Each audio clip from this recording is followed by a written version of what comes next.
Hello and welcome to Nirmal Bang, ladies and gentlemen. I'm Hiral Daria. We have with us Kunal Shah, Head of Commodities Research, joining in. Kunal, welcome to the show.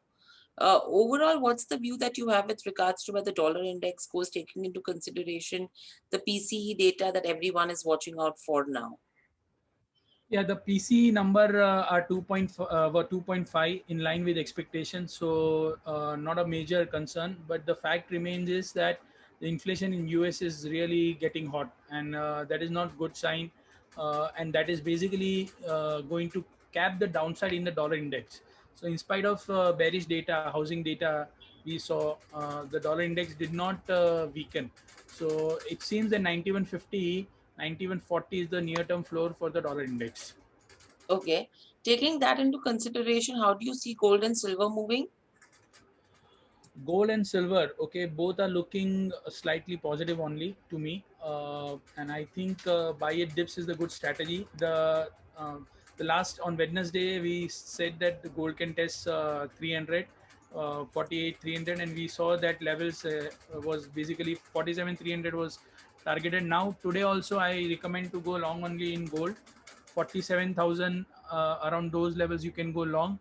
Keep a stop loss of 200 rupees, 46 800, 46 790, and upside 47 350 you should book your profit.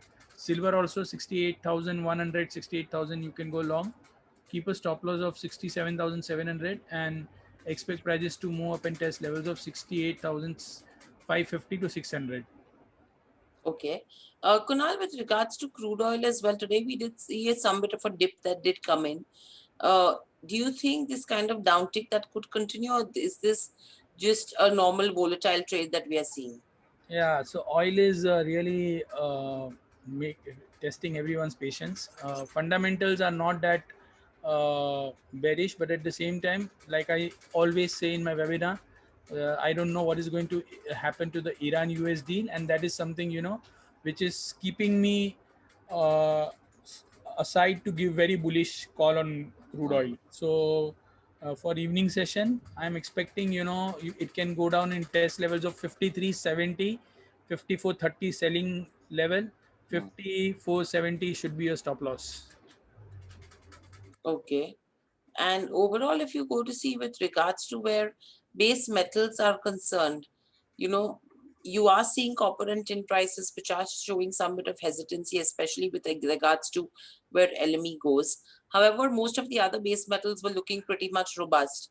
So, how would your view be with regards to base metals? Yeah, so for base metals, my view is a bit not because of any news, because of the news which Russia came up with yesterday. Russia is proposing to impose 15% tax on copper, nickel, aluminum, steel. So basically, the producers over there won't be able to export if they are imposing 15% export tax. So that will create another shortage in the global market. So at the time when we were expecting, the new supplies will come, and suddenly you see such news, and that basically triggers short covering in metal. So the most attractive nickel, Russia is the third largest producer of nickel, and any such news of 15% duty hike actually materializing there will lead to a sharp pullback in nickel prices. So nickel, I would recommend to go long around 1370. Stop loss should be placed at 1359, and 1400 should be the target. Another metal, copper looks good. Sorry, aluminum looks good. 194.50, good levels to go long. 196.50, 197 are kind of levels we can expect, and stop loss should be placed around 190 to 90. Okay. And Kunal, overall, if you go to see, there's a question coming in with regards to where why copper and nickel are trading out of range. Yeah, so like I said to Chinmay, that what we are seeing is something, rather than globalization, countries are trying to save their natural resources for their own country. So, for example, if in Russia, a steel producer or a nickel producer would be exporting nickel or steel out of Russia and making money, but Russian government, because of the rising inflation doesn't want that to happen, and that's why they are proposing, to impose 15% export tax. So this is the reason why copper, nickel, all are trading above their range, and they can still go up because of if this news materializes. So that's why I've initiated with the buy view. Okay. Kunal, another question is Piyush has a buying position in gold at 47,500. Should he hold? Yeah, you can hold with stop loss of 46,800. Dollar index, if it doesn't strengthen during evening session, gold and silver should see some pullback. Right. Another question, Kunal, is lead in the last 1 year has not seen any increase. Is there any clarity on that front? Yes, see, lead is the only metal where the secondary production matters a lot. The scrap supply is the major source of lead supply.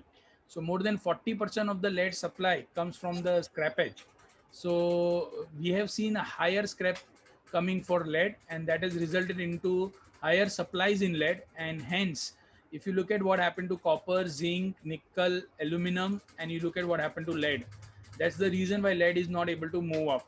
So all the other base metals, when they were in bullish trajectory, at that time also lead did not go up, and it's not moving up because of the higher scrap supply. Okay. And so if you could repeat the aluminium call. Aluminum also 194.50, around that you can go long. 197, a kind of 196.50, 197, a kind of target what you can expect, and it should not go below 193. And Kunal, do you have a view on natural gas? Natural gas in the US, extreme heat conditions are leading to a good demand. So do not go short in natural gas. It is likely to move up further.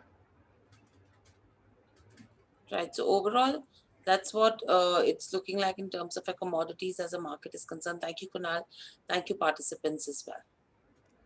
Subscribe to our YouTube channel for in-depth interviews of India Inc. and press the bell icon so that you do not miss our updates.